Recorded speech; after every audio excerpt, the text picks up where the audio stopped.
Hello পারি people, কি অবস্থা সবাই? Is very well. আপনাদের বাজেট যদি 400 থেকে 500-র ভিতরে হয় বাজেট, তাহলে very nice and budget friendly একটা পারফিউম আপনারা পাবেন, ওয়াইল্ড স্টোনের এইজ।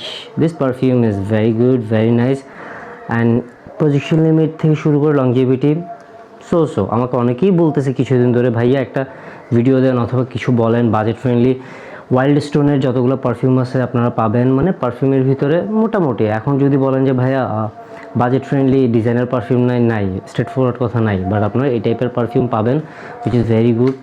অ্যান্ড যদি আমি অ্যাটোমাইজারটা চেক করাই,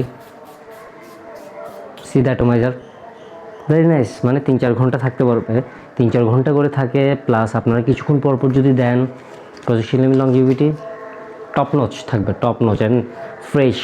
স্পেশালি ব্লু কালারটা ওয়াইল্ড স্টোনের এইটা ভেরি ফ্রেশ অ্যাকোয়াটিক থাকবে। So hope you guys enjoy my video. আজকের জন্য এইটুকু, জাস্ট স্মল একটা ভিডিও করলাম, মানে কী টাইপের পারফিউমগুলো আপনারা ইউজ করতে পারেন মানে বাজেট ফ্রেন্ডলির ভিতরে। Hope you guys are enjoy my video guys. Bye, take care.